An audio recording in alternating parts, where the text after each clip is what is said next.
तो आज सावन का दूसरा सोमवार है। भगवान शिव की पूजा अर्चना, जलाभिषेक और भोले बाबा की कृपा पाने का सबसे खास ये मौका है, क्योंकि एक तो सावन का महीना भगवान शिव को सबसे ज्यादा प्रिय है और उस पर से सोमवार का दिन भी है आज, जो भोले बाबा को प्रिय है। सावन के दूसरे सोमवार को कई खास संयोग भी बनते हुए नजर आ रहे हैं, जिनके कारण आज की तिथि भोले भंडारी की पूजा अर्चना के लिए बहुत ज्यादा महत्वपूर्ण है, खास है, शुभ है। लिहाजा देश के कोने कोने में भगवान शंकर के ज्योतिर्लिंगों और तमाम शिव मंदिरों में तड़के से ही बाबा के दर्शन करने के लिए भक्तों और श्रद्धालुओं की लंबी लंबी कतारें हैं। जगह जगह कांवड़िए भी गंगा जल और पवित्र नदियों के जल से बाबा भोले का जलाभिषेक करने पहुंच रहे हैं। उज्जैन के महाकाल मंदिर से लेकर दिल्ली के गौरी शंकर मंदिर तक, देवघर के बाबा बैद्यनाथ धाम, काशी विश्वनाथ मंदिर से लेकर आगरा और अजमेर तक शिवालयों में भोले बाबा के दर्शन पूजन के लिए श्रद्धालुओं का समंदर इन तस्वीरों में देखिए।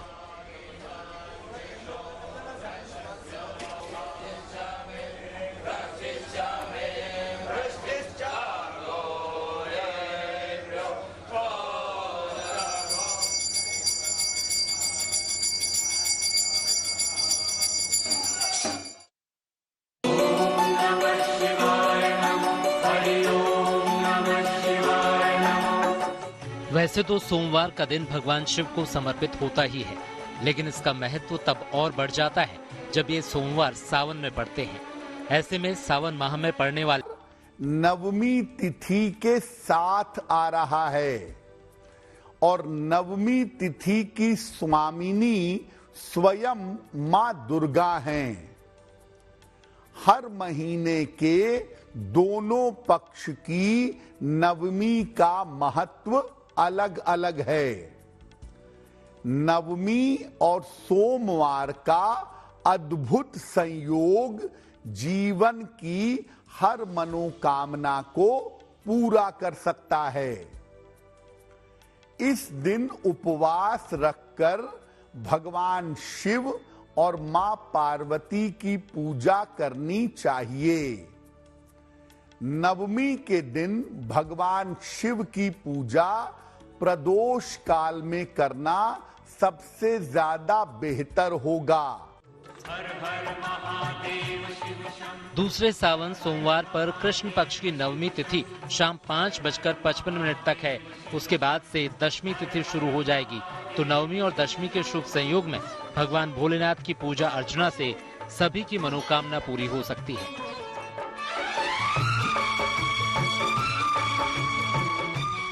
Bureau report, good news today.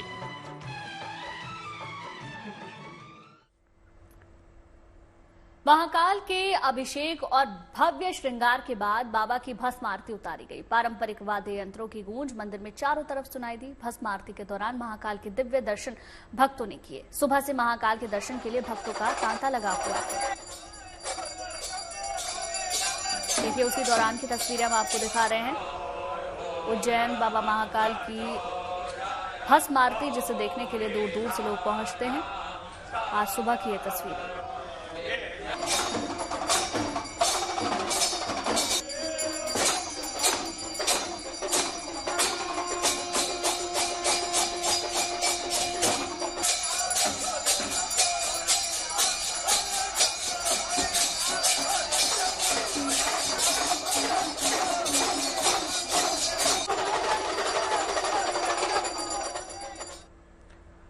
तो उज्जैन के महाकाल मंदिर में सुबह के वक्त महाकाल का भव्य अभिषेक हुआ। दूध, दही, शहद, शक्कर और शहद के साथ भगवान का स्नान कराया गया, फिर पंचामृत चढ़ाया गया। इसके बाद देखिए, जल से अभिषेक के बाद भगवान का दिव्य श्रृंगार किया गया। ये तस्वीरें दिखा रहे हैं आपको भस्म आरती के बाद किस प्रकार से श्रृंगार किया गया। दिव्य श्रृंगार के दौरान और बड़ी संख्या में आपको श्रद्धालु भी नजर आएंगे, लेकिन तमाम पंचतत्वों के साथ भगवान शिव को पूरी तरीके से यहाँ श्रृंगार किया गया, स्नान कराया गया। और ये उज्जैन की तस्वीर।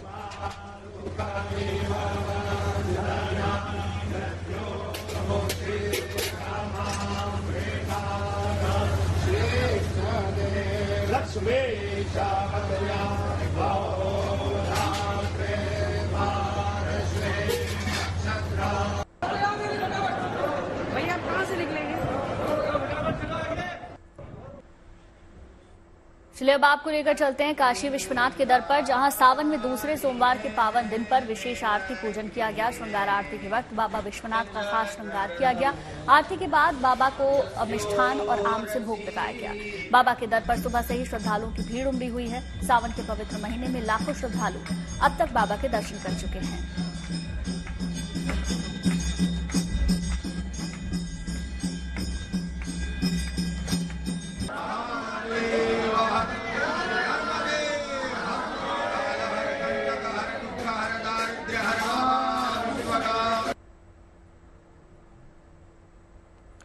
देखिए, संगम नगरी के नाम से मशहूर प्रयागराज शहर, वहां स्थित है भगवान शंकर का मनकामेश्वर धाम। कहते हैं कि इस मंदिर में पूजा करने से महादेव भक्तों की सभी मनोकामना को पूरा कर देते हैं। आज सावन के दूसरे सोमवार के मौके पर बड़ी संख्या में श्रद्धालु सुबह से ही दर्शन करने के लिए वहां पर पहुंचे। बेलपत्र, जल और फूल के साथ आपको तमाम श्रद्धालु नजर आएंगे। एक एक करके तमाम श्रद्धालु शिव भक्ति में नजर आ रहे हैं और मत्था टेकते हुए भी आपको नजर आएंगे।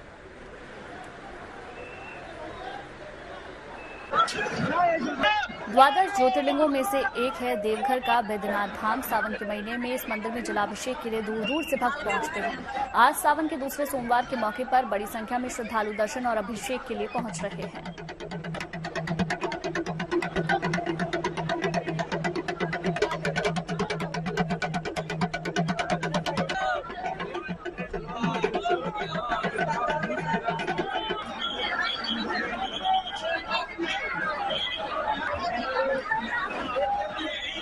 दिल्ली के चांदनी चौक स्थित गौरी शंकर मंदिर में महादेव के भक्तों की सुबह से कतार लंबी लंबी देखने को आपको मिलेगी। दूध और जल अर्पण करने के लिए भक्त वहां पर पहुंच रहे हैं। गौरी शंकर मंदिर दिल्ली के प्रसिद्ध और प्राचीन मंदिरों में से एक है। सावन के महीने में यहां बड़ी संख्या में श्रद्धालु देखने को मिलते हैं। वहीं पहुंचे भक्तों ने शिव जी को बेलपत्र, भांग धतूरा चढ़ाया और इसकी तस्वीरें शानदार हैं, अतुल्य हैं, दुर्लभ।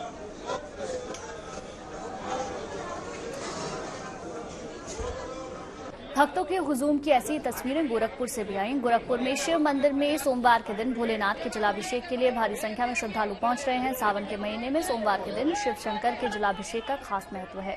सोमवार को जलाभिषेक करने से भोलेनाथ प्रसन्न होते हैं।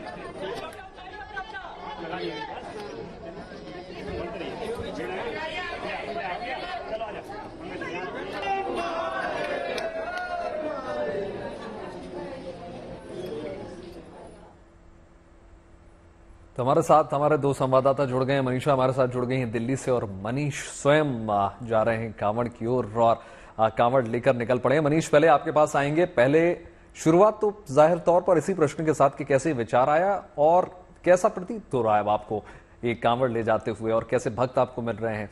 आपसे बेहतर और कोई नहीं बता पाएगा। बिल्कुल, सबसे पहले आप दोनों को हर हर महादेव। और कहते हैं कि जो कांवड़ लेकर जाता है भोले के उस प्यारे को भोले कहा जाता है।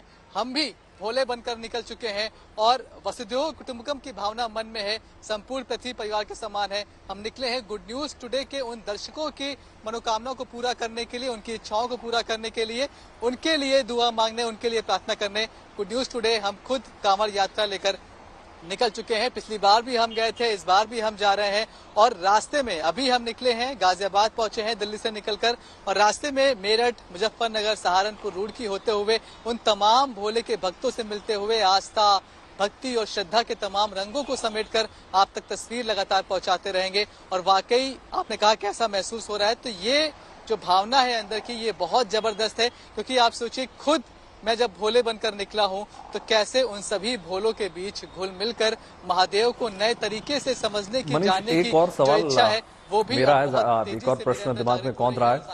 एक तो ये समझा दीजिए मनीष की क्या प्रेरणा देता, मतलब कैसे एक कांवड़िया जब निकलते हैं तो इतनी लंबी यात्रा कैसे हो पाती है संभव? और दूसरा सवाल ये है कि देखिए जगह जगह किस प्रकार के इंतजाम होते हैं, क्योंकि प्रशासन भी कई दावे करते हैं, चाहे पुष्प वर्षा की बात हो या फिर जल की बात हो, वो सब भी समझाएं थोड़ा। देखिए, महादेव के भक्त की डिक्शनरी में असंभव शब्द नहीं होता, उसके लिए सब कुछ संभव है। अगर मैं तापमान की बात करूं तो धूप खिल चुकी है, मौसम थोड़ा ऐसा है कि आपको गर्मी थोड़ा थोड़ा परेशान करना शुरू करती है जब आप दिल्ली से निकलते हो, गाजियाबाद पहुंचते हो, मेरठ पहुंचते हो। लेकिन सिर्फ मैं ही नहीं, आप भोले के किसी भक्त से बात कर लीजिए, इस गर्मी का, इस तापमान का एहसास नहीं होता। बात सही है कि प्रशासन ने तमाम व्यवस्था कर रखी है, लेकिन हम फिलहाल इस हाईवे से जा रहे हैं जो कि डाक कावड़ के लिए होती है। पैदल रास्ते पर अब जो पैदल रास्ता है वो हापुड़ के बाद मिलता है, लेकिन हम इसी रास्ते से आगे पहुंचेंगे, मेरठ, मुजफ्फरनगर, सहारनपुर, रुड़की होते हुए हरिद्वार पहुंचेंगे और रास्ते पर तमाम इंतजाम भी प्रशासन के दिखाई पड़ेंगे, उनकी भी बात होगी। लेकिन फिलहाल बिल्कुल मनीष, हर एक तस्वीर आप दिखाएंगे। पिछले साल भी आपने तस्वीरें दिखाई थी और इससे जुड़े कई सारे सवाल भी हैं, लेकिन मनीषा का भी रुख कर लेते हैं। मनीषा, इस वक्त आप कौन से मंदिर में मौजूद हैं और वहां की क्या तस्वीरें हैं, दिखाएं।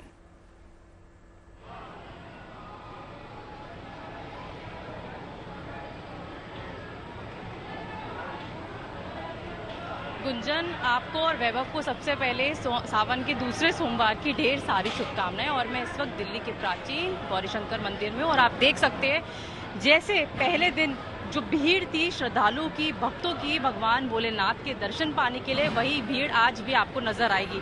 क्योंकि सावन का दूसरा सोमवार है और पूरा महीना ही भगवान भोले का प्रिय है, लोगों के लिए खास है, हर पूरे दिन की मान्यता है, लेकिन सोमवार की अलग ही एक विशेष मान्यता होती है। तो आप देख सकते हैं वही आपको लंबी लंबी कतारें नजर आएगी। यहाँ पे सारे भोले भक्त जो है अपने अपने हाथों में जल का लोटा, जिसमें काले तिल, दूध, शहद, हाथ में भांग, धतूरा, सब हाथ में लेकर भगवान भोले के दर्शन पाने के लिए शिवलिंग पर जल अर्पित करने को तरस रहे हैं और बस अपनी बारी का इंतजार कर रहे हैं कि कब उनकी बारी आए। अंकल, आप कब से आए, कितनी देर आपको आज लाइन पे खड़ा होना पड़ा? मुझे अभी तो आधा घंटा हुआ है लाइन लगा हुए। बाकी मुझे शांति होगी जब मैं दर्शन करूंगा बाबा के, और बाबा से आशीर्वाद लूंगा। मुझे बहुत बहुत मनोकामना पूरी, सबकी जितने भक्त हैं सबकी मनोकामना भोले शंकर सुने। जय बम बम भोले, बम बम भोले। आंटी, आप व्रत रखा आज आपने?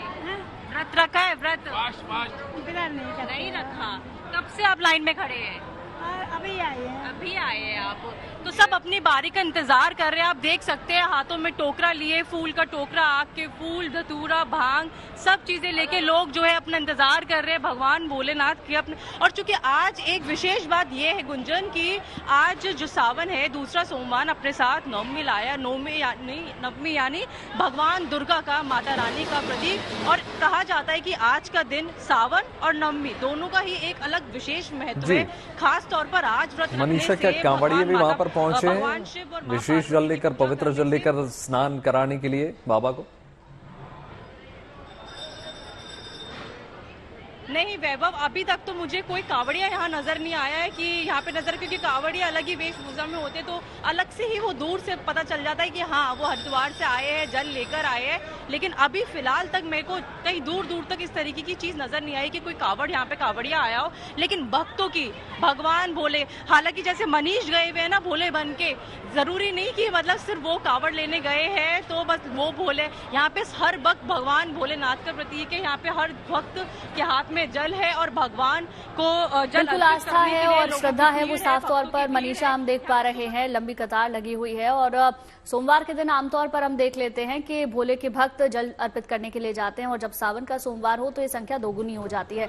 मनीष, एक बार फिर से मैं आपका रुख करूंगी, आपके पूरे रूट को हम समझना चाहेंगे। यात्रा आपकी दिल्ली से शुरू हुई है, गाजियाबाद आप पहुंच चुके हैं, अब क्या रूट रहेगा और कहां तक आपको पहुंचना है, उसमें कितना समय लगेगा?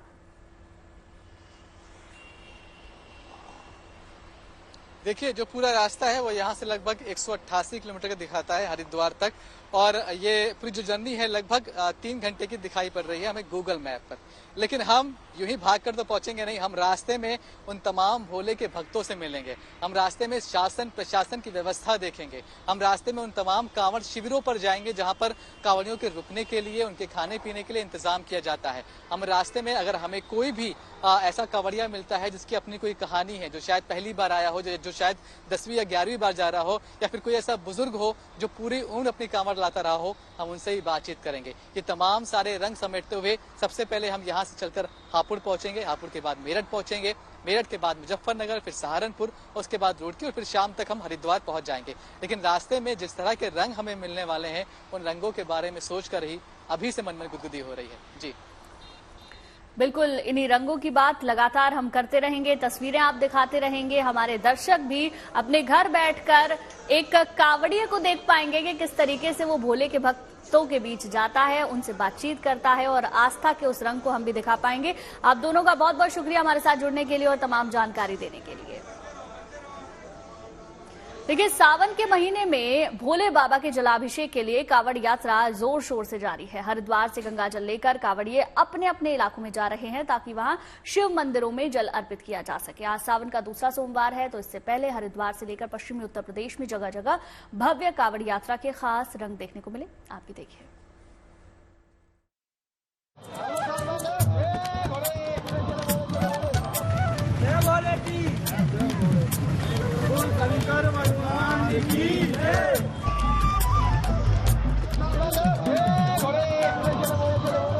सावन का महीना है, हर तरफ बम बम भोले की गूंज है। माहौल भक्ति भावना से सराबोर है। दिन हो या रात, कांवड़ियों के कदम नहीं रुक रहे। नाचते गाते झूमते हुए कांवड़िए श्रद्धा और आस्था के सफर पर खुशी से आगे बढ़ते हुए नजर आ रहे हैं। मुजफ्फरनगर में शिव चौक पर कावड़ यात्रा का अलग ही रंग दिखा। यहाँ 301 फीट की तिरंगा कावड़ पहुंची, जिसको देखने के लिए लोगों की भीड़ लग गई है। बागपत जिले के गांव कोटा के रोहित आर्य 40 कावड़ियों की टीम के साथ हर की पौड़ी से गंगा जल भरकर शहीदों के नाम ये तिरंगा कावड़ लेकर अपने गंतव्य के लिए निकले। ये 7वीं कावड़ है हमारी, जो राम मंदिर की है। आपकी पहली बार है ये, जो हमने इसमें जोड़ी है। आपके पहले कितने फीट के लगाए थे आप? 251 की थी पहले, इस बार बढ़ा दी अब के 8 फुट। और जो हमारे शहीद वीर है, हम खासकर उनके लिए लाए हैं, उनके सम्मान के लिए लाए हैं कावड़। मुजफ्फरनगर के शिव चौक से गुजर रहे कुछ कांवड़िए बुलडोजर पर कांवड़ लेकर जाते दिखे। हरिद्वार से बुलडोजर पर 101 लीटर गंगा जल लेकर कांवड़ियों का ये जत्था मेरठ के औगड़नाथ मंदिर रवाना हुआ। बुलडोजर वाली ये कांवड़ यात्रा तमाम लोगों का ध्यान आकर्षित करती दिखी। बुलडोजर, योगी पापा को बुलडोजर पसंद है तो हमें पसंद है। बुलडोजर ही आ गया। बुलडोजर अपना है। अब बाबू जिसके पास गाड़ी है वो गाड़ी लेके जा रहा है, हमारे पास बुलडोजर है तो हम बुलडोजर ही लेके चलती है। हरिद्वार से मेरठ तक कांवड़ मार्ग पर अलग अलग तरीके की मनमोहक कांवड़ देखने को मिल रही हैं। मेरठ के रहने वाले शिव भक्तों ने एक अनोखी कांवड़ तैयार की है, जिसे नेपाल के पशुपतिनाथ मंदिर का रूप दिया गया है। 12 फीट ऊंची और 51 किलो वजन वाली ये अनोखी कावड़ शानदार छटा बिखेर रही है। इसमें रंगीन लाइट भी लगाई गई हैं। ये ऐसी सुंदर कावड़ कि आदमी एक बार देखेगा, देखता रह जाएगा। बिजली का काम खुद बच्चे कर रहे हैं, डेकोरेशन का काम खुद बच्चे कर रहे हैं। तो ये बच्चों की टीमों ने बनाई है। शिव चौक बागपत गेट के बच्चों की टीम ने बनाई है। तो प्राचीन शिव चौक बागपत गेट के बच्चे हैं, बाबा पशुपतिनाथ का टेम्पल ला रहे हैं। हर साल कुछ ना कुछ नया लाते हैं, इस बार भी नया लाए हैं। तो आप सभी कावड़ वासियों को, सभी को सावन की हार्दिक शुभकामनाएं। सावन में पश्चिमी उत्तर प्रदेश के चप्पे चप्पे पर इन दिनों सड़कों पर कावड़ियों की भीड़ उमड़ी है। इस दौरान पुलिस और सुरक्षा बल मुस्तैद नजर आ रहे हैं, तो कुछ पुलिसकर्मी भक्ति में डूबे भी नजर आ रहे हैं। मेरठ पुलिस के कावड़ कंट्रोल रूम में तैनात एक पुलिसकर्मी का वीडियो भी वायरल हो रहा है, जिसमें वो कावड़ियों का हौसला बढ़ाने के लिए भजन गाते हुए नजर आ रहे हैं।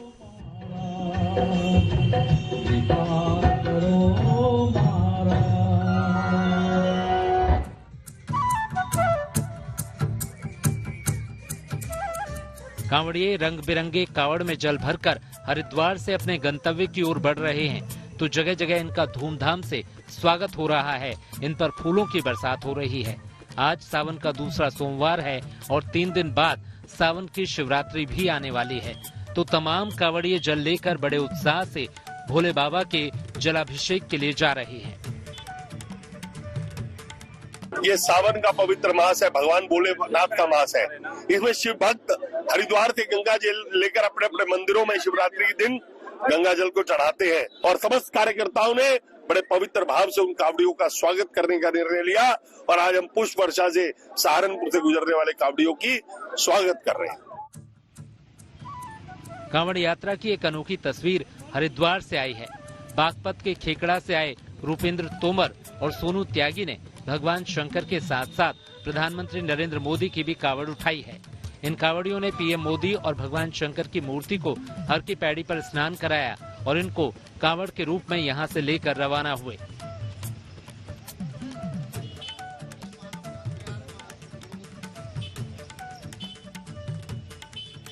जब ये 500 वर्षों का जो हिंदुओं का इंतजार था रामलला से मिलने का, ये नरेंद्र मोदी जी ने सपना साकार कराया सभी हिंदुओं के लिए।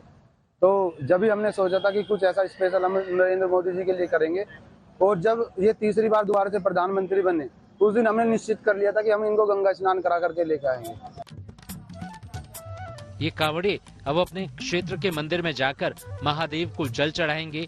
साथ ही साथ इनकी तमन्ना ये भी है कि ये पीएम मोदी से भी मुलाकात करें और उन्हें गंगा जल का एक कलश अर्पित करें।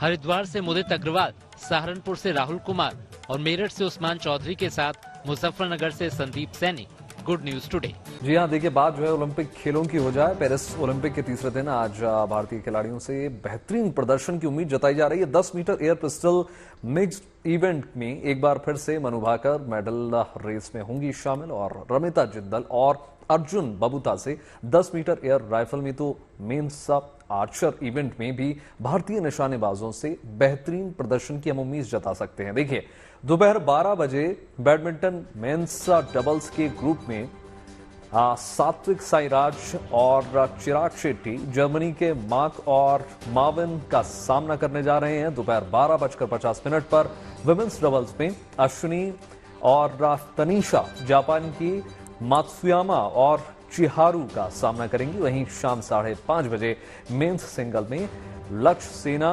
बेल्जियम के जूलियन का फेस करने जा रहे हैं। सीधे आमने सामने होंगे। निशानेबाजी की अगर हम बात करें तो 10 metre air pistol mixed team qualification में मनु भाकर, सरबजोत सिंह, रिदम सांगवान और अर्जुन सिंह चीमा दोपहर 1:15 बजे अपने हुनर का प्रदर्शन करने जा रहे हैं। दोपहर 1 बजे अगर हम देखें तो 10 मीटर एयर राइफल महिला फाइनल में रमिता जिंदल भाग लेंगी। तो वहीं दोपहर 3:30 बजे 10 metre air rifle men's event में अर्जुन बबूता पर नजरें सबकी टिकी रहेंगी।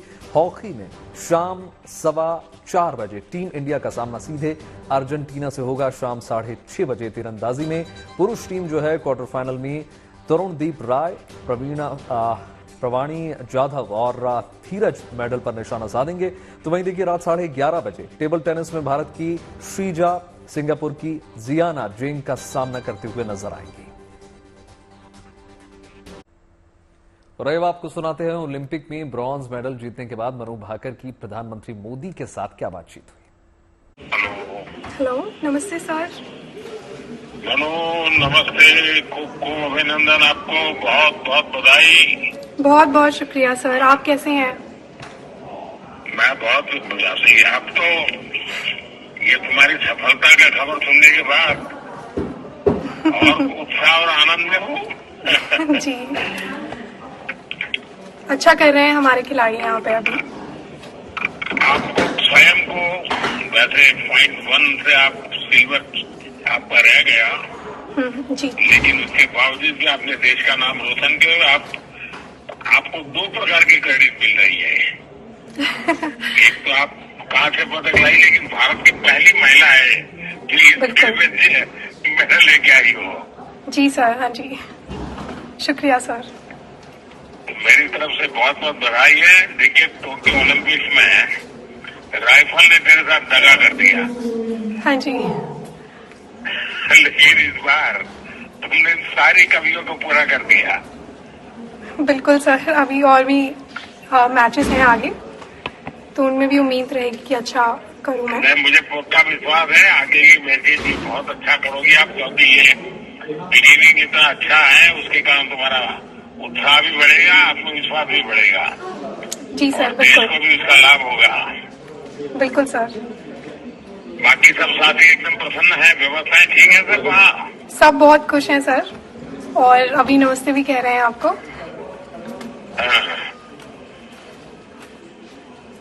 हमने भी कोशिश की है कि वहाँ जितना ज्यादा सुविधाएं मिले, सब हमारे खिलाड़ियों को खेल की दृष्टि से जो कंफर्ट चाहिए सब देने का प्रयास तो किया है। अच्छा सर, अभी तो सब कुछ है हमारे पास, तो सारे प्रयास सफल रहे आपके, मुझे लगता है सब इजी है। आप लोगों की मेहनत रंग लाने वाली है। बिल्कुल बिल्कुल। मेडल जीतने के बाद मनु भाकर ने गुड न्यूज टुडे से दिल खोलकर बातचीत की। देखिए कामयाबी की कहानी चैंपियन की जुबानी। जो कहते हैं ना, बैक विद अ बैंग, एक मेडल के साथ, एक ब्रॉन्ज मेडल के साथ, क्या मायने रखता है ये मेडल आज? ये तो बहुत बड़ी चीज़ पूछ ली सर आपने। मायने मैं कैसे इतना अच्छा, मुझे पीछे देख के लगता है कि जो भी सारी मेहनत की है वो सारी अब फल लाई है, और कोई भी अब रिग्रेट नहीं लगता है, कि पछतावा नहीं होता है कि उस समय ये हुआ था, उस समय वो मेडल हार गई थी या उस समय वो मेडल नहीं जीत पाई थी। तो अब वो सब हट गया है, मन साफ हो गया है बिल्कुल, और ऐसे लगता है कि आगे और भी बहुत सारी चीज़ें हैं देखने के लिए, बहुत सारी चीज़ें हैं करने के लिए। तो मेरे लिए इस मेडल का मायना इतना तो मैं एक्सप्रेस नहीं कर पाऊँगी, पर बहुत लंबे समय से मेरी चाहत थी कि मैं एक ओलंपिक का भी मेडल इंडिया के लिए जीतूँ, और वो आज आपके हाथ में है। Manu Bhaker youth Olympic gold medallist भी हैं, और ये सिर्फ 22 साल की हैं, पर करियर ऐसा लगता है कि कितना लंबा होगा, इतने सालों से आपको देखते आ रहे हैं। मनु, अगर दर्शकों के लिए ये मेडल हम दिखा सके, इसमें कुछ खास चीजें हैं इस बार मेडल में। मनु, 3 इवेंट्स में आप compete कर रही हैं इस बार, ये बस शुरुआत ही है क्या? क्योंकि हो सकता है कि हम, क्या होता है, मेडलिस्ट आते हैं, हम लोग इंटरव्यू करते हैं, तो इस बार हमें 3 मौके मिल सकते हैं मनु भाकर से इंटरव्यू करने का। देखिए, रिजल्ट्स का तो मैं कुछ नहीं बोल सकती हूँ कि सब मतलब कोई नहीं जानता कि आउटकम क्या होगा। मैं सिर्फ कोशिश कर सकती हूँ अपनी तरफ से पूरी, कि मैं अच्छा परफॉर्म करने की कोशिश करूँ, मैं अच्छे से एफर्ट्स डालूँ और हार ना मानूँ। तो मेरे बस में जितना है मैं उतना डेफिनेटली पूरा ट्राई करने वाली हूँ। बाकी रिजल्ट्स का तो ना आप जानते हो ना मैं, कोई नहीं जानता। अच्छा, आपकी बॉडी लैंग्वेज देख के, हम 2 दिन से आपको ऑब्जर्व कर रहे थे, आप compete जब कर रही थी, आपकी बॉडी लैंग्वेज को देख के ऐसा लग रहा था कि एक जोन में हैं आप इस बार, वो कॉन्फिडेंस चेहरे पे झलक रहा था। तो इस बीच पिछले 3 सालों में, क्योंकि पिछला ओलंपिक्स 3 साल पहले था, कुछ आपने किया है? क्योंकि हम पढ़ रहे थे, सुन रहे थे कि आप अक्सर भगवत गीता पे बड़ा विश्वास करती हैं, उसको काफ़ी पढ़ती हैं।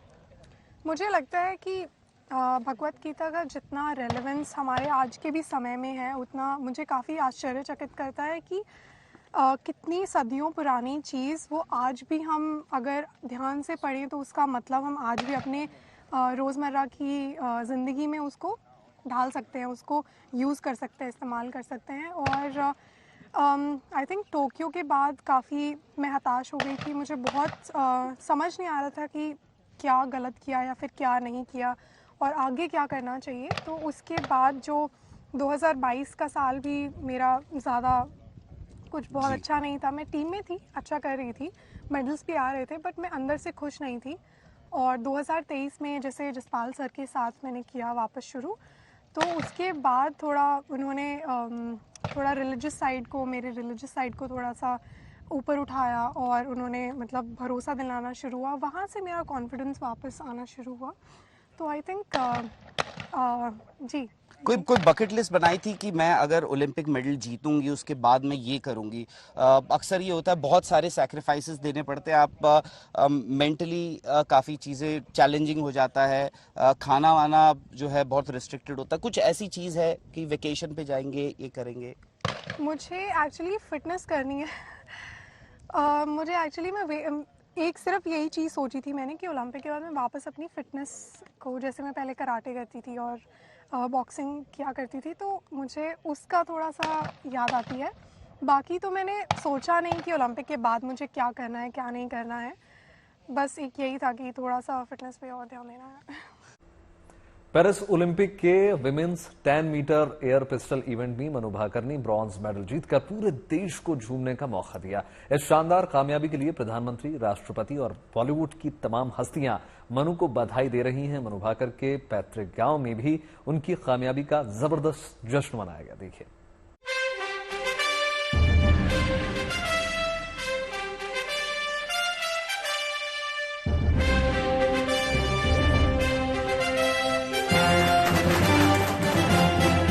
इरादा अडिग हो और नजरें लक्ष्य पर तो कामयाबी कदम चूमती है। The Indian contingent 117 strong at Paris 2024 and we have our first medal of the games. Manu Bhaker के इसी फोकस ने पेरिस से भारत को मेडल वाली पहली गुड न्यूज थी। जाहिर है ये वो पल हैं जिन्होंने पूरे देश को गर्व से भर दिया। मनु भाकर ने 10 मीटर एयर पिस्टल इवेंट में ब्रॉन्ज मेडल जीतकर 140 करोड़ हिंदुस्तानियों को खुशी से झूमने का मौका दिया। मनु भाकर का ये ब्रॉन्ज मेडल इसलिए भी खास है क्योंकि पहली बार ओलंपिक में शूटिंग में भारत की बेटी ने पदक जीता है। I read a lot of Gita and all, so what was going through my mind is just do what you are meant to do, do what you are supposed to do and just leave whatever. The destiny, you can't control the outcome of it. So in Gita, Krishna says to Arjun that, you focus on your karma and not on the outcome of the karma. So only that was running in my head. I was like, okay, just do your thing and let it all be. Manu Bhaker ने भारत को Olympic में 12 साल बाद shooting का medal दिलाया है। भारत को इस खेल में आखिरी ओलंपिक मेडल 2012 में मिला था। ये शूटिंग में भारत का अब तक का 5वां मेडल है। राज्यवर्धन सिंह राठौड़ ने 2004 में सिल्वर, अभिनव बिंद्रा ने 2008 में गोल्ड और 2012 में विजय कुमार ने सिल्वर और गगन नारंग ने ब्रॉन्ज मेडल जीता था। ये देखिए, जब 7 समंदर पार मनु इतिहास रच रही थीं, तब हरियाणा के झज्जर में उनके पैतृक गांव गोरिया गांव में कैसा माहौल था। आशीर्वाद हो, बहुत बढ़िया बेटी ने बहुत तारीफ करी है, बेटी ने बहुत बात करी है। इधर फरीदाबाद में मनु के माता पिता भी बेटी की इस कामयाबी पर गदगद हो उठे। एक दूसरे को लड्डू खिलाकर उन्होंने बेटी की जीत का जश्न मनाया। जो मनु के कोच थे अनिल जाखड़ सर, तो उन्होंने किसी से पैसे में उधार लेके मनु को 25 मीटर पिस्टल खेलने को दी थी। जब मनु ने 25 मीटर मेडल जीता तो मनु बोली, मम्मी पापा भी मेरी अपनी एक पिस्टल होगी, क्योंकि मैं उसमें ना माल फंक्शन बहुत होते हैं, किसी की पैसे में खरीद के करते थे, उस पिस्टल से बहुत ज्यादा बच्चे करते हैं। मनु भाकर जिस स्कूल में शूटिंग प्रैक्टिस किया करती थीं, उस स्कूल के बच्चे भी मनु की दादी के घर पर उनकी जीत के गवाह बने। मनु की जीत पर ये बच्चे भी खुशी से झूम उठे। अब मनु भाकर जो दीदी है वो हमारे स्कूल से ही वो शूटिंग पहले करती थी और आज बहुत खुशी हुई कि उसने इतना बड़ा हमारे देश का नाम रोशन किया, हमारे स्कूल का नाम रोशन किया। मनु दीदी ने ब्रॉन्ज मेडल जीता है। वो हमारे स्कूल में पढ़ती थी और हमारे शूटिंग रेंज में शूटिंग करती थी। अभी 2 मैच हो रहे हैं, क्या उम्मीद है मनु दीदी? हमें उम्मीद है कि वे गोल्ड जीत के आएंगे। इस कामयाबी पर पूरे देश से मनु वाली गुड न्यूज आती रहेगी और मेडल वाली मुस्कान से हिंदुस्तान यूं ही चहकता रहेगा, महकता रहेगा। पेरिस से राहुल रावत के साथ bureau report, good news today. उम्मीद करते हैं शुभ समाचार में आपके दिन की शुरुआत अच्छी खबरों के साथ हुई होगी। बिल्कुल, देश और दुनिया की तमाम पॉजिटिव खबरों के लिए यूं ही जुड़े रहिए गुड न्यूज टुडे के साथ। हमें दीजिए इजाजत, नमस्कार।